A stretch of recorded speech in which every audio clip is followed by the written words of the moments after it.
हाथरस कांड से जुड़ी बड़ी खबर है। जांच शुरू होते ही वेबसाइट बंद कर दी गई है। जस्टिस फॉर हाथरस नाम की वेबसाइट थी। वेबसाइटों में भड़काऊ सामग्री मिली है। यूपी सरकार की तरफ से यह बताया गया है पीएफआई एसडीपीआई जैसे संगठन का हाथ होने का शक है। मास्क लगाकर पुलिस अफसरों पर हमले की साजिश की गई है। अभी की बड़ी खबर, हाथरस के बहाने राजनीति करने वालों का पर्दाफाश करने वाली खबर। हाथरस के नाम पर यूपी जलाने की साजिश वाली खबर। हाथरस कांड की जांच में बहुत बड़ा खुलासा, मास्क लगाकर पुलिस पर हमला करने की साजिश की गई। जांच में कई वेबसाइट पर आपत्तिजनक सामग्री मिली है। देश भर में जातीय दंगे कराने की तैयारी थी। जस्टिस फॉर हाथरस नाम से ये वेबसाइट थी जिसे अब बंद कर दिया गया है। दंगों के लिए फंडिंग की जा रही थी और ऐसा कहा जा रहा है कि कई लोगों पर शक की सुई जाती है। हाथरस केस के बहाने दंगे कराने की साजिश की गई। हाथरस कांड की जांच में बहुत बड़ा खुलासा सामने आया है। इंडिया न्यूज संवाददाता ऐश्वर्या हाथरस से लाइव जुड़े हैं और रवि लखनऊ से मेरे साथ में लाइव जुड़े हुए हैं। ऐश्वर्या, सबसे पहले आपके पास आते हुए मुझे ये बताएं कि ये जो संदिग्ध वेबसाइट है इसके जरिए हाथरस में कितने लोगों को जोड़ने की कोशिश हुई है और इस वेबसाइट के तार हाथरस की जमीन से किस हद तक जुड़े हुए हैं? बिल्कुल, जस्टिस फॉर हाथरस नाम की ये वेबसाइट बनाई गई थी जिसमें लोकल लोगों को जोड़ने की कोशिश की गई थी, लोकल नेताओं को जोड़ने की कोशिश की गई थी। जो स्थानीय यहाँ पर स्टूडेंट ऑर्गेनाइजेशन है उनको इस वेबसाइट के जरिए जोड़ने की कोशिश की गई थी और इस वेबसाइट पर तमाम वो बातें थी जिसमें बताया गया था कि आप किस तरीके से अगर लाठीचार्ज होती है तो बच सकते हैं, अगर टीयर गैस छोड़ी जाती है तो बच सकते हैं। तो ये तमाम बातें उस वेबसाइट में दिखाई गई थी, लेकिन वो डाउन कर दी गई है एडमिनिस्ट्रेशन की तरफ। थोड़ी देर पहले मैंने जॉइंट मजिस्ट्रेट से इस पूरे मामले में बात करी और उन्होंने साफ तौर पर कहा कि हाथरस एडमिनिस्ट्रेशन के पास पूरा नोटिस पहुंचा हुआ है लखनऊ से और वो लगातार इन ऑनलाइन अकाउंट्स को और इन सोशल मीडिया के फेसबुक अकाउंट्स को इन सबको मॉनिटर कर रहे हैं और अगर कोई भी संदिग्ध व्यक्ति मिलता है तो उसको तुरंत गिरफ्तार करने के उनको आदेश दिए गए। ठीक है ऐश्वर्या, आप रहें। रवि के पास में चलते हैं। रवि, जो 11 एफआईआर दर्ज की गई हैं जिन्होंने दंगा भड़काने की कोशिश की, यूपी सरकार का यह कहना है कि और भी लोगों की तलाश की जा रही है। पीएफआई एसडीपीआई कनेक्शंस भी सामने आए हैं। इस एंगल से अभी तक कितनी गिरफ्तारियों को अंजाम दिया गया है?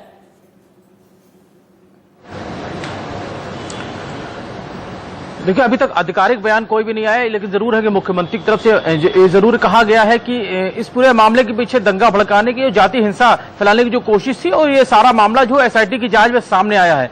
7 दिन की एसआईटी जांच में अगर बात करें तो आज 5वां दिन है। एसआईटी की जो टीम है लगातार जांच कर रही है। तमाम सारे जो खुलासे एसआईटी की टीम के जरिए किए जा रहे हैं और कहीं ना कहीं इस पूरे मामले को लेकर अगर बात करें तो पीएफआई और एसडीपीआई और उसके अलावा जो सरकार के निशाने पर माफिया थे वो है, उसके अलावा सीए में जो लोग शामिल थे वो सारे लोग इस मामले में शामिल हो सकते हैं, इसकी भनक लगी थी। उसके अलावा तमाम सारे जो ऑडियो क्लिप्स मिले हैं वो बताते हैं कि तमाम सारे लोगों से जो बातचीत है सरकार के खिलाफ पीड़ित परिवार को भड़काने का काम वो किया गया। तो तमाम सारे पहलू हैं, इन पहलुओं की जांच जो है वो की जा रही थी और साफ तौर पर अगर बात करें तो इस सारे मामले की जो बात है वो एसआईटी की टीम जो पूरे 7 दिनों में जांच पूरी कर लेगी, तब इस पूरे मामले के जो पीछे का सच है वो सामने आने की उम्मीद है। वही सीबीआई जांच की सिफारिश कर दी गई। अब यह भी माना जा रहा है कि सीबीआई की टीम जल्दी इस मामले को हाथ में लेगी और सीबीआई की जो जांच है वो शुरू होगी। हमने आपको ये तो बताया कि कौन सी वेबसाइट है जिसे बंद किया गया है, लेकिन आपको ये जानना बहुत जरूरी है कि हाथरस के नाम पर यूपी जलाने की साजिश आखिरकार किस तरीके से रची गई है। इससे पहले कि मैं ऐश्वर्या के पास दोबारा जाऊं, ये आप जाने इंफोग्राफी के जरिए हाथरस कांड पर एसआईटी को कितनी बड़ी जानकारी मिली है। दंगे भड़काने के लिए अफवाहों का किस तरह इस्तेमाल किया गया, फर्जी सूचनाओं के जरिए दंगा भड़काने की कोशिश की गई। हाथरस में सोशल मीडिया का इस्तेमाल किया गया। लखनऊ में मुकदमा दर्ज हुआ है। जाति और सांप्रदायिक दंगे भड़काने की साजिश की गई है और साजिश में पीएफआई और सरकार के निशाने पर रहे माफियाओं की मिलीभगत सामने आई है। यूपी में अराजकता फैलाने के लिए बड़े पैमाने पर फंडिंग की गई और साजिश में सीए वाले उपद्रवी संगठनों की भूमिका के भी सबूत मिले हैं। अफवाह फैलाने के लिए वेरीफाइड सोशल मीडिया अकाउंट का इस्तेमाल किया गया। जांच एजेंसीज वेरीफाइड अकाउंट का ब्यौरा तैयार करने में जुटी हुई हैं। दंगे भड़काने के लिए आपत्तिजनक और फोटोशॉप्ड तस्वीरों का इस्तेमाल किया गया। यूपी साइबर सेल ने दर्ज किए मामले और धरपकड़ के लिए टीमें लगी हुई हैं। ये वेरीफाइड अकाउंट कौन कौन से हैं ऐश्वर्या? जिन वेरीफाइड अकाउंट के बारे में अभी हम कह रहे हैं, ये वेरीफाइड अकाउंट किन किन के हैं?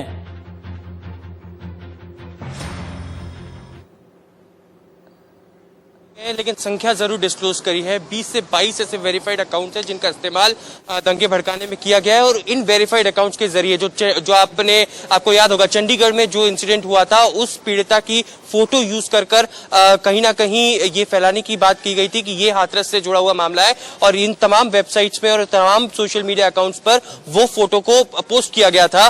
ये तमाम बातों को लेकर अब उन वेरीफाइड अकाउंट्स को भी स्क्रूटनी में लिया गया है और उन लोगों तक पहुंचने की कोशिश की जा रही है। जल्द से जल्द जब वेबसाइट डाउन कर दी है तो इन वेरीफाइड अकाउंट्स तक पहुंचकर उन लोगों को भी पकड़ने की पूरी कोशिश हाथरस एडमिनिस्ट्रेशन और उत्तर प्रदेश प्रशासन कर रहा है। रवि, पूरे यूपी में कहां पर छापेमारी की गई है? देखो, उत्तर प्रदेश में तमाम सारे इलाके हैं जहां पर कह सकते छापेमारी की जो सूचनाएं जरूर है, लेकिन अभी तक आधिकारिक पुष्टि इसकी नहीं की गई है। लेकिन जरूर है कि जल्द ही इस मामले का जो खुलासा ये हो सकता है यूपी पुलिस की तरफ से किया जा सकता है। हालांकि जरूर है कि एसआईटी की टीम जैसे जैसे जांच कर रही है वैसे वैसे तमाम सारे पहलू उनके पास आ रहे हैं और साफ तौर पर कहीं ना कहीं सरकार इस मामले को लेकर ही बेहद गंभीर है। कह सकते हैं कि इस पूरे मामले के अलग अलग पहलू हैं। अगर वहां पर घटना की तो घटना को लेकर तमाम सारे सवाल उठ रहे थे, उसके अलावा सरकार इस मामले में दखल देती है। एसआईटी टीम का गठन होता है, 5 लोगों का निलंबन होता है, पुलिस के लोगों का डीएम को लेकर तमाम सारे सवाल उठाए जाते हैं। उसके बाद सीबीआई जांच की सिफारिश की जाती है। साफ तौर पर इस पूरे मामले में रुकिएगा, पूरी स्क्रीन पर एक बार ये जो डॉक्यूमेंट्स मिले हैं ना, इन्हें लेकर के आइए, क्योंकि स्क्रीन पर मैं ये देखना चाहता हूं कि क्या क्या कहा गया था। वेबसाइट पर देखिए क्या क्या कहा गया था। एक्सक्लूसिव वाटरमार्क भी चलाएं। हाँ, वेबसाइट पर यह कहा गया था कि आपको क्या नहीं पहनना है, आपको वैसलीन अपने चेहरे पर नहीं लगानी है, किसी भी तरीके का मिनरल ऑयल नहीं यूज करना है, कोई भी ऑयल बेस्ड जो सनस्क्रीन लोशन है इसे अपनी स्किन पर नहीं लगाना है, यह भी कहा गया था। क्या आपको पहनना है ये भी देखें आप। यह कहा गया है कि जिससे आपको सबसे कम अटेंशन मिले ऐसी चीज आपको पहननी है। आपको कुछ काला कपड़ा पहनना है, आपको कुछ लूज पहनना है, और हां, recognise the place you are writing in, यानी जहां पर आपको दंगे करने हैं वहां पर आपको उस जगह की तलाश करनी है, आपको प्लानिंग करनी है, आपको यह देखना है कि रिकनेक्ट किस तरीके से अपने साथियों के साथ करना है, और हां, जहां पर दंगे करने के बाद जाकर के आपको शरण लेनी है उस जगह के भी पहचान कर लेना है। और अगर आंसू गैस का इस्तेमाल किया गया, यानी ऐश्वर्या मुझे जो समझ में आ रहा है यह तो पूरी प्लानिंग की गई है ऐश्वर्या। इसका मतलब यह है कि लगभग 13-14 दिन के अंदर ही पूरी प्लानिंग कर ली गई, क्या पहनना है क्या नहीं पहनना, किन जगह की तलाश करनी है, कहां जाना है कहां नहीं जाना, कितने लोगों से मिलना है, कितने लोगों को इकट्ठा करना है, किस तरह के हथकंडे अपनाने हैं। ऐश्वर्या, देखिए, उत्तर प्रदेश के मुख्यमंत्री योगी आदित्यनाथ ऐसे ही नहीं टीवी कैमरेस के आगे बोल रहे थे कि सांप्रदायिक दंगे भड़काने की कोशिश की जा रही है, कहीं ना कहीं कास्टिज्म को लेकर सारी तमाम बातें की जा रही है, क्योंकि ये पूरी जांच लगातार चल रही थी। एसआईटी और उत्तर प्रदेश सरकार लगातार सभी पूरे मामलों में निगरानी कर रही थी और तभी से उनको ये भनक पड़ गई थी कि इस तरीके की घटना को अंजाम दिया जा सकता है हाथरस हादसे के बाद, और तभी से ये पूरा प्रकरण चालू हो गया था। अब जो ये वेबसाइट्स और सोशल मीडिया अकाउंट्स, ये तमाम बातें जो एसआईटी की रिपोर्ट में भी सामने आई है, उन पर प्रशासन लगातार निगरानी बढ़ा के रखा है। ऐश्वर्या होल्ड, आपके पास दोबारा लौट करके आएंगे, लेकिन हाँ, ये समझना बेहद जरूरी है कि आखिरकार क्यों जितने उपद्रवी हैं उनके हाथ ये हथकंडे लगे हैं। दरअसल हाथरस में इतने लूपहोल रहे, इतने हथकंडों का इस्तेमाल किया गया कि वहां का माहौल खराब होने के चांसेस बहुत ज्यादा हो गए। इन्फोग्राफिक तुरंत ही उतारें। हाथरस के जितने भी हथकंडे थे देखें आप। 10 दिन के बाद फॉरेंसिक एविडेंस लिए गए, 10 दिनों में अस्पताल बदले गए, कपड़े बदले गए, तमाम जख्म साफ किए गए। फॉरेंसिक एविडेंस कितने सुरक्षित होंगे, बहुत बड़ा सवाल। पीड़िता 8 दिन तक बेहोश रही, बेहोशी के चलते इंसाफ नहीं हो पाया। पुलिस ने पीड़िता के बयान का इंतजार क्यों किया, यह बहुत बड़ा सवाल है। दावे अलग हैं, सच अलग है, लेकिन हाँ, डाइंग डिक्लेरेशन क्या रहा है पीड़िता का, यह सुने। उसके बाद फिर हम यूपी के मुख्यमंत्री योगी आदित्यनाथ को भी सुनाएंगे पीड़िता का मौत से पहले का आखिरी बयान लाइव।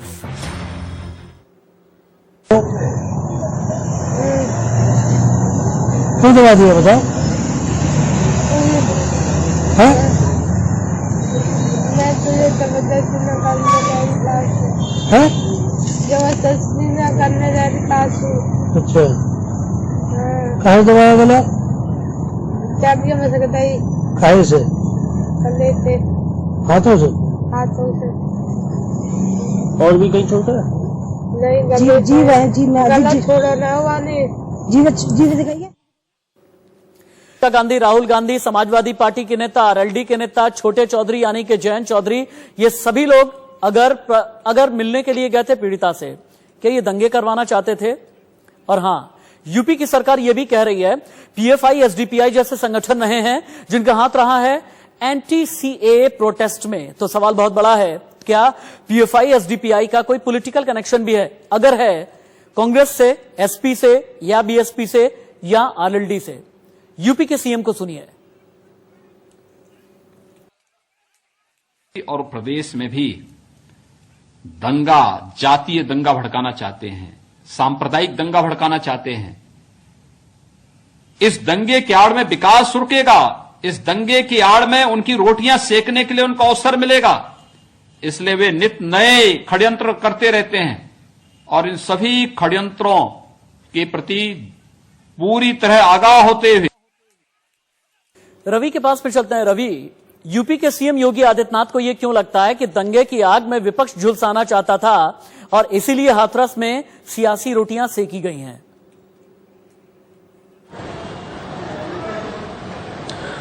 देखिए, शायद मुख्यमंत्री को यह लगता है कि शायद जो इस तरह मामला इतना बड़ा हो गया और कहीं ना कहीं सरकार इस मामले पे घिरती हुई नजर आई। कानून व्यवस्था को लेकर शुरू से बड़े बड़े दावे होते थे और कानून व्यवस्था के मुद्दे पर ही सरकार जो है बीजेपी की उत्तर प्रदेश में है, करीब 3 साल से ज्यादा का वक्त हो चुका। कानून व्यवस्था को लेकर तमाम सारे काम किए गए हैं, महिला सुरक्षा को लेकर तमाम सारे काम किए गए हैं, एंटी रोमियो दल बनाया गया है, उसके अलावा वुमेन 190 पावर लाइन वो काम कर रही है। उसके बीच भी इस तरीके की जो घटनाएं होती है, कहीं ना कहीं सरकार पे सवाल उठता है। जिस तरीके की हाथरस की घटना निकल कर आई है, साफ तौर पे सरकार इस पे घिरती हुई नजर आई और लगातार जिस तरीके से बात करें तो पुलिस की लापरवाही नजर आई, उसके अलावा जिला प्रशासन जिस तरीके से। आप दोनों लोग रुके, चूंकि यूपी के मुख्यमंत्री योगी आदित्यनाथ का कहना यह है कि विपक्ष ने दंगा भड़काने की साजिश की है। क्यों ऐसा लगा? कुछ तस्वीरें क्लब करके हम दिखाते हैं। हाथरस कांड में जहां एक तरफ आरोपियों को फांसी देने की मांग हुई, वहीं पूरा विपक्ष इस मामले में सरकार की घेराबंदी में लगा रहा। राहुल, प्रियंका गांधी को पहले रोका गया, नहीं रुके, आगे बढ़े। राहुल, प्रियंका गांधी के बाद फिर आरएलडी ने भी सुध ली। धीरे धीरे करके सभी के ज्ञान चक्षु खुले। समाजवादी पार्टी ने लखनऊ से लेकर के हाथरस तक प्रदर्शन किया, कांग्रेस ने दिल्ली से लेकर के हाथरस तक जोर आजमाइश की। राहुल गांधी, प्रियंका गांधी ने ट्विटर पर वार भी किया। लेकिन इन सभी के बीच यूपी के मुख्यमंत्री को क्यों लगता है कि भीड़ इकट्ठा करके दंगा कराने की कोशिश की गई है? रिपोर्ट देखें।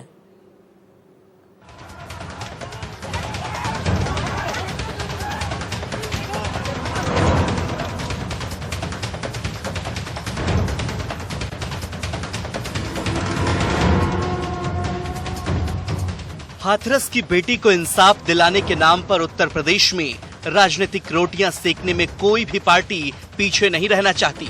हालांकि पहले तो जिला प्रशासन ने मीडिया और नेताओं को पीड़ित परिवार से मिलने की इजाजत नहीं दी थी, लेकिन जैसे ही जिला प्रशासन की ओर से पीड़ित परिवार से मिलने की छूट दी गई, हाथरस राजनीति का नया अखाड़ा बन गया। अमानवीयता का सबसे बड़ा उदाहरण है। आपकी सरकार कितनी अमानवीय है, क्या क्या हो रहा है उत्तर प्रदेश में, और आप जिम्मेदारी नहीं ले रहे हैं। आप आज भी ये बयान दे रहे हैं कि प्रधानमंत्री जी के फोन करने के बाद आपने एसआईटी जारी की है। ये पहले क्यों नहीं किया गया? 14 तारीख को क्यों नहीं किया गया? उधर हिंदुस्तान की एक बेटी को मार दिया गया और जिन लोगों ने मारा उनके खिलाफ कोई कार्रवाई नहीं हुई, और जिस परिवार की बेटी को मारा गया उनको अपने घर के अंदर बंद कर दिया गया। डीएम ने उनको धमकाया, चीफ मिनिस्टर ने धमकाया। हाथरस की पीड़िता को इंसाफ दिलाने और डीएम पर कार्रवाई की मांग करते हुए काफी संख्या में सपा कार्यकर्ताओं ने हाथरस में जमकर हंगामा किया। कार्यकर्ताओं को रोकने के लिए पुलिस को लाठीचार्ज भी करना पड़ा। डेलीगेट्स अंदर जा रहा था, केवल जो है धारा 144 लागू है, तो हर पॉलिटिकल पार्टीज के 5-5 जो है आदमियों का ये डेलीगेट्स अंदर था।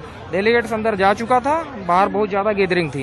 बैरियर पे हम लोग लॉ एंड ऑर्डर ड्यूटी में खड़े थे, तो अचानक में जो है कुछ लोगों ने हमारी महिला कांस्टेबल जो बैरियर पे तैनात थी उसे धक्का दिया और बैरियर तोड़ के जबरदस्ती अंदर घुसने की कोशिश की। इसी क्रम में हमारे द्वारा हल्का बल प्रयोग किया गया उनको पीछे करने के लिए। उनके द्वारा हमारे ऊपर पथराव किया गया, जिसमें मैं और हमारे कुछ साथी चोटिल भी हुए हैं।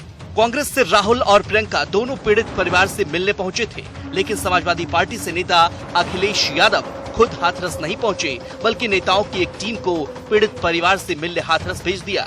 समाजवादी पार्टी से 11 सदस्यों की टीम फूलगढ़ी पहुंची, जिसमें से 2 पूर्व सांसद धर्मेंद्र यादव, रामजीलाल सोवन समेत 5 लोगों को पीड़ित परिवार से मिलने की इजाजत दी गई।